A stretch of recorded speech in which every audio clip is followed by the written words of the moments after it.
20 international chess professionals converge in St. Louis for the 2017 Fall Chess Classic. The 8th round has come and gone in the Fall Classic.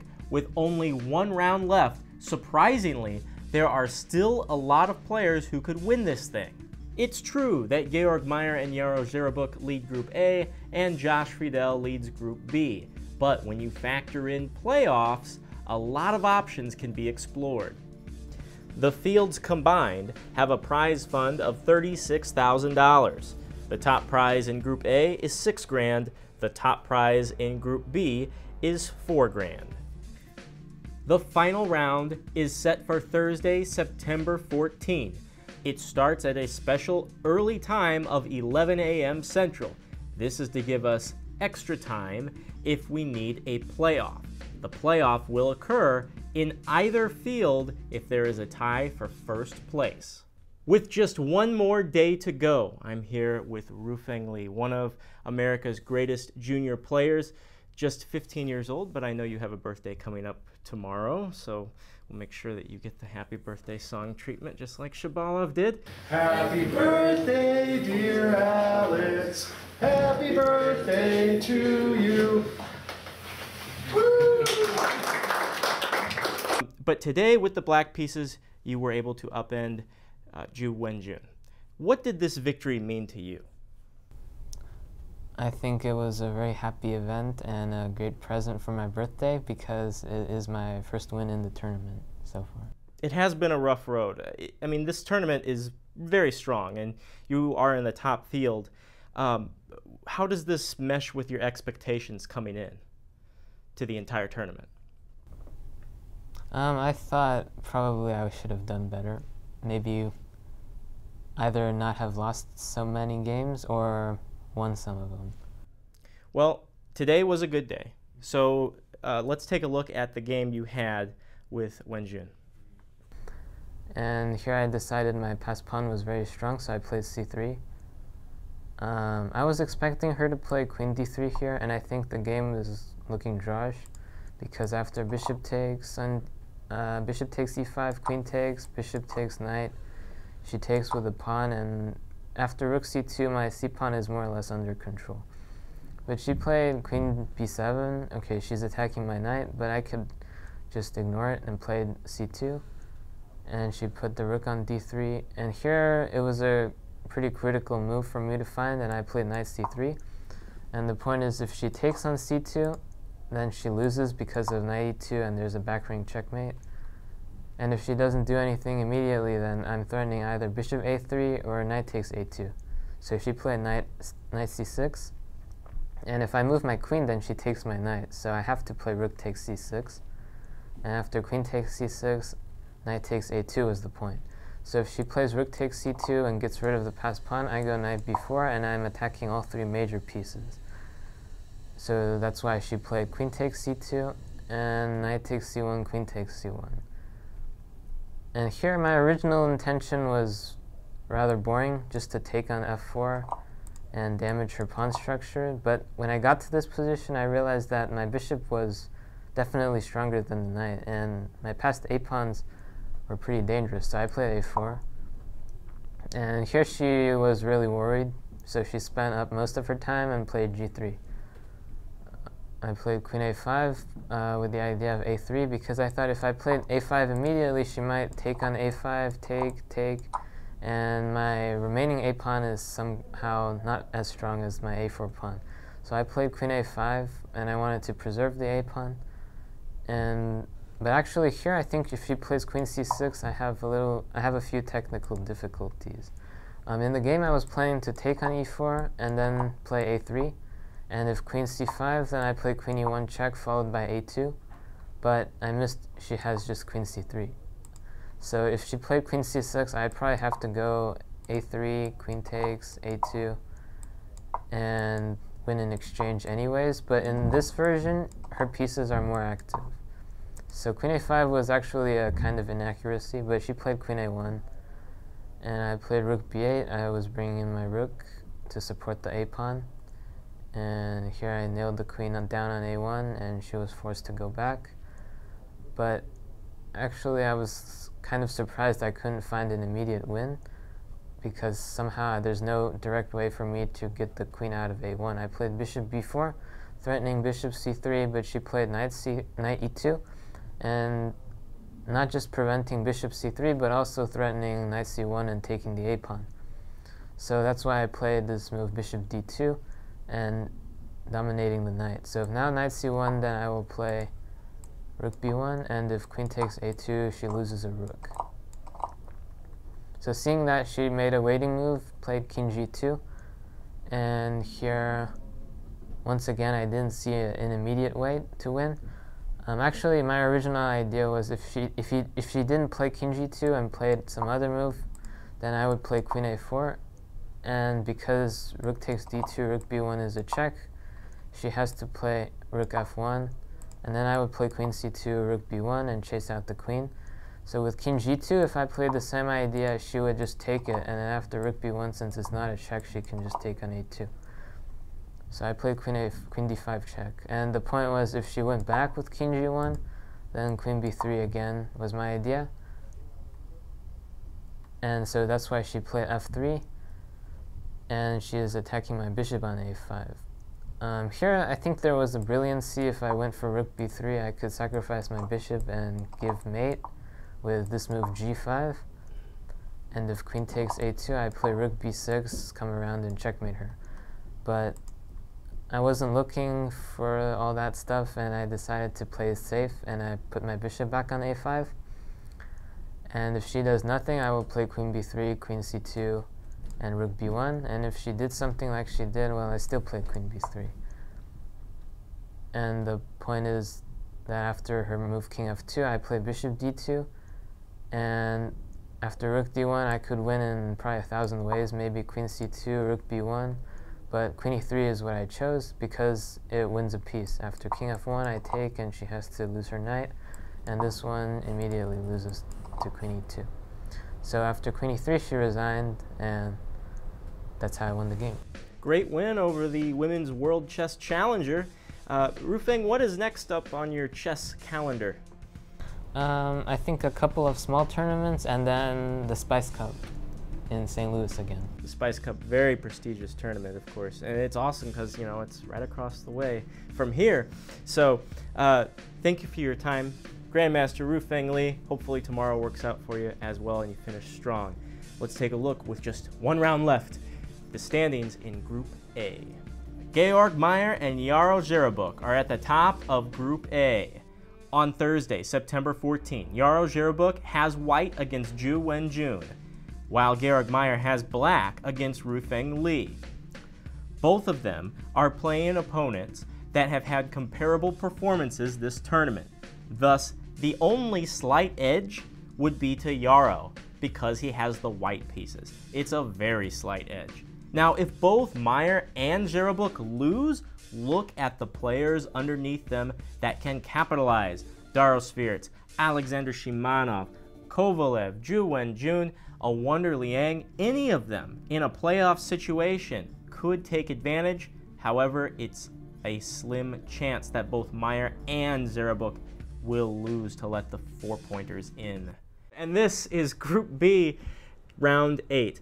Tatev Abrahamyan, congratulations today, defeating Akshat Chandra. Let's take a look at the game, and then I want to talk to you more about this tournament and how it's shaping up for you. Okay. I played Akshat twice before, once with black and once with white.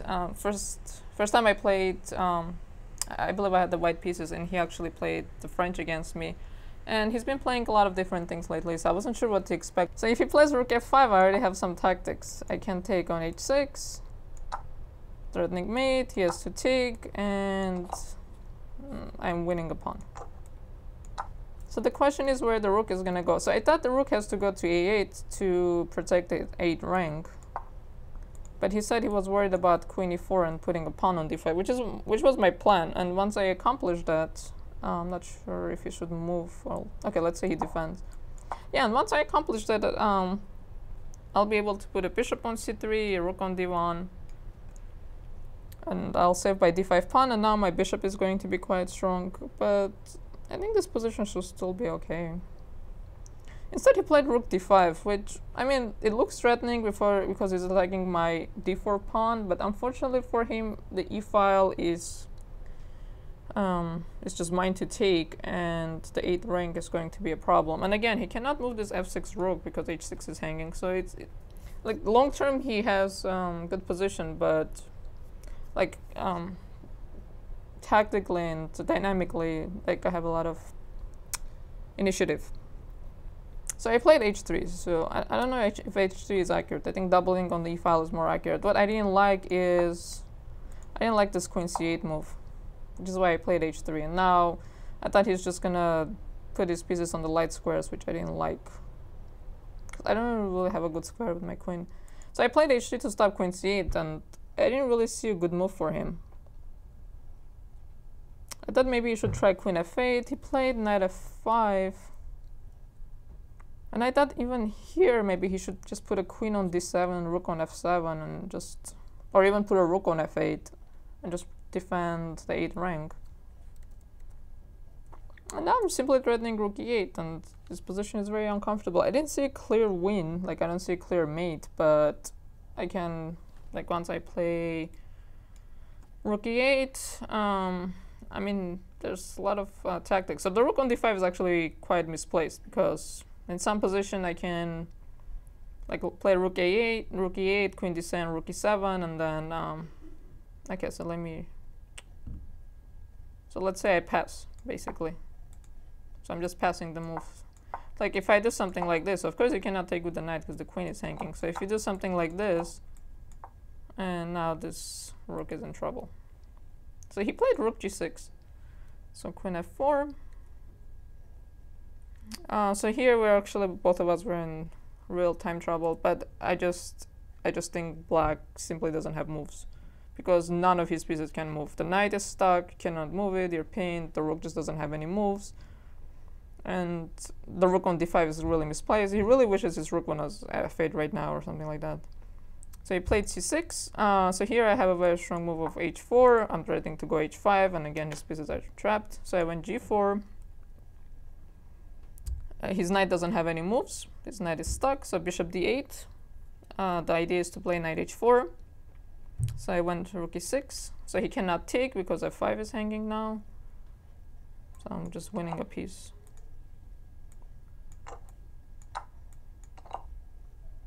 So I should be winning. So queen f7, rook e8, and bishop g5. So initially my idea here was to play queen e4.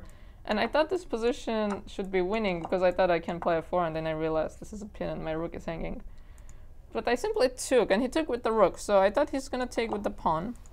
And then I have queen f3, so I have a pin on the f-file. So the knight has to go back, and I simply play queen d3. And once again, black has the problem that he doesn't have any moves. And I don't even have to have an immediate threat, it's just black cannot move anything. But I do have the threat of just doubling on the 8th rank, and then there's going to be some problems. So this position is very tough. So for example, if he plays here, I can just simply play rook e6, and black is basically in a zugzwang. I'm threatening to win a piece. I'm threatening to take on exchange everything on g6 and take on g8. And if you go here, I just trap your queen. So this is his problem. He just doesn't have moves. So he took with the rook. So I played king f1, rook g6. Of course, I can take on f5. Oops. And be up a piece, but I didn't want to give any chances whatsoever. So I thought rook d8, I'm just gonna checkmate him. So he plays rook f6, rook e8. So now if he moves the rook, if he moves the knight, let's say knight h4, now I simply have a check. So if you block with a piece, it's mate, and if you block with the pawn, I'm winning the queen.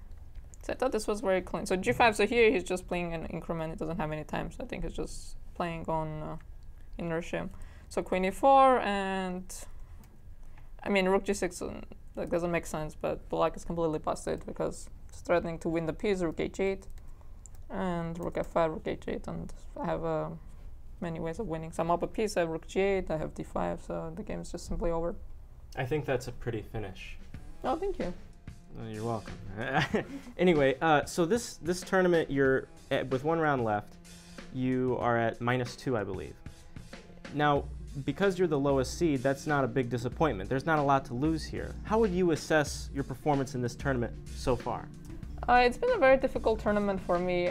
It's because I played the 2 lowest rated players who are still 2400 and then I have 7 gems in a row. So I think the only time I had a tournament when I had to play 7 gems in a row is when I played in World Team for US and our top 2 players weren't playing, so I was on board 1. So it's very hard because when you're playing Grandmasters, your weakness is really shown. Because when you play lower rated players, you know, you can get away with something. So I've found myself in bad positions. Like I can really, like I lost so many end games, and like every game I'm realizing like so many end games I lost. I mean, I've had some wins, I had some nice games, so I think I'm playing okay, but it's been a really tough tournament for me. And even the win over Alejandro must have been emotionally tough. Describe how that was, beating a good friend of yours. Well, I played him several times. Last time we played, we made a draw, but before that I was completely winning against him, and I ended up losing. So, I mean, this game, like, it was nice to win that way. Like, I had a really crushing win, but when you're playing someone that's strong and they lose that way, you know that they just had a really off day. And I mean, it doesn't feel good to beat someone who's a very good friend of yours. But you know, it's chess, so you do what you have to do. Imagine so. Who do you have tomorrow? Pavlidis. Okay. Well, good luck with that, Tatev, and thank Thank you you for joining me. Let's take a look for the last time before the last round, the standings in Group B. Josh Friedel has Group B in the palm of his hand. All he has to do is win on Thursday, September 14, with Black against Angel Arribas. Board number 1, that's the one to watch. And you can bet that every other player in that room is going to be watching that game. Now, if he doesn't win, look at the players underneath him. Alan Pichot, Alejandro Ramirez, and Antonios Pavlidis. These players could all win outright without a playoff situation. This is also a very exciting circumstance. It all comes down to this, the final round. On Thursday, September 14, the games begin early at 11 a.m. to make way for a potential playoff situation we would have later in the same day. You can catch it all at Chess24 and USChessChamps.com.